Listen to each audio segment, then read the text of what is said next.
আসসালামু আলাইকুম। গত পর্বে আমরা দেখেছিলাম কিভাবে ইনাম টাইপের ডেটা ভ্যালিডেশন করতে হয়। এই পর্বে আমরা দেখাবো কিভাবে ইনাম টাইপের ডেটা ডিসপ্লেতে দেখাতে হয়, মানে ফ্রন্ট এন্ডে কিভাবে পাঠাতে দেখাতে হয়। তো এখানে দেখুন আমার মেল এই কথাটা লেখা আছে, মেল এই লেখাটা ছোট হাতের দেখাচ্ছে। ছোট হাতের দেখানোর কারণ হচ্ছে আমি এইখানে যে ভ্যালু কথাটা ইউজ করেছি, যে মেল, এই মেল ভ্যালুটা আমার এখানে ডেটাবেজে স্টোর হচ্ছে এবং সেই ডেটাটা আমার এখানে দেখাচ্ছে। এখন আমরা দেখবো কিভাবে এটা বড়, মানে আমার ডেসক্রিপশনে যেভাবে লেখা আছে সেটা এইভাবে কিভাবে দেখায়। আমার এখানে একটা কাজ করে নিতে হবে, যে আমার যে মডেলটা আমি ইউজ করতেছি, যে আমার এখানে দেখুন আমি ইউজার ইনফো ডেটাগুলো আমি এখানে স্টোর করতেছি, যে user info. So user info এই মডেলের ভিতরে আমার এখানে কাস্ট করে দিতে হবে। তো কাস্ট কিভাবে করব, আমি এখানে প্রোটেক্টেড প্রপার্টিটাকে কল করলাম এবং তারপর আমি এখানে ডলার সাইন দিয়ে কাস্ট এটা লিখে নিলাম। লিখে নেওয়ার পর এটা আমার একটা অ্যারে টাইপের ডেটা রিটার্ন করবে। সো আমি এখানে অ্যারে লিখলাম। লেখার পর এখানে দেখুন যে আমি যে কাস্ট কথা লিখেছি এটা কিন্তু সিঙ্গুলার না, এটা হচ্ছে প্লুরাল। সো আপনাকে এখানে প্লুরালের এই কথাটা চিন্তা করে লিখতে হবে। তো এখন আমার এটা কাস্টটা কোথায় হবে, কোন প্যারামিটার হবে, আমার হচ্ছে যে জেন্ডার, এই প্যারামিটারটাতে আমার হবে। তো এই জন্য আমার এখানে যে নাম আছে ঠিক এই সেই নামটা আমার এখানে লিখতে হবে। তো আমি এখানে জেন্ডার এই লেখাটাকে আমি এখানে কপি করে নিচ্ছি।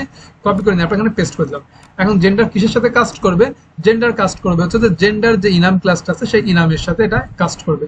তো আমি এখানে জেন্ডার ইনাম লিখলাম, লেখার পর ডাবল করে আমি এখানে কেস কথাটা লিখলাম, এটাকে ইম্পোর্ট করে দিলাম। এখন আমরা আমাদের ব্লেড ফাইলে যাই। ব্লেড ফাইলে যাওয়ার পর আমরা যেখানে ডেটাটা দেখাচ্ছিলাম, আমরা এখানে ইউজারদের জেন্ডার কথাটা লিখেছিলাম। ইউজারদের জেন্ডার লেখার পর আমরা এখানে ডেসক্রিপশন যে মেথডটা আছে সেই ডেসক্রিপশন মেথডটাকে আমরা এখানে ইউজ করব। তো আমরা যদি ডেসক্রিপশন মেথডটাকে ইউজ করি, ইউজ করার পর যদি এখন আমরা এটা পেজটাকে রিলোড দিই, তাহলে আমরা দেখতে পাচ্ছি যে আমাদের এখানে মেল যে কথাটা লেখা ছিল সেই মেল ডেসক্রিপশনে যে লেখা ছিল সেই লেখাটা আমরা এখানে দেখাচ্ছে। সো আমি এখানে লিখলাম টেস্ট ইনাম, এটা লিখলাম। লেখার পর আমি এখানে এবিসিডি কিছুটা লিখলাম, লিখে সাবমিট বাটনে ক্লিক করলাম। তাহলে আমি এখানে দেখতে পাচ্ছি যে টেস্ট ইনাম যেভাবে আমি লিখেছিলাম সেইভাবে ডেসক্রিপশন বক্সে এটা ডেটা আমার এখানে দেখাচ্ছে।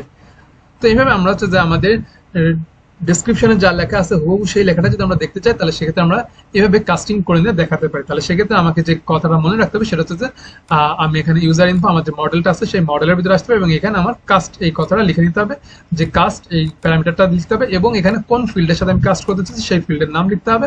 নাম লিখে ওই ফিল্ডের ডেটাগুলো আমাকে এখানে দেখাতে হবে। তো এভাবে আমরা হচ্ছে যে কাস্টিং করে নিতে পারি। তো আজকে এই পর্যন্ত। Thank you for watching this video. আল্লাহ হাফিজ।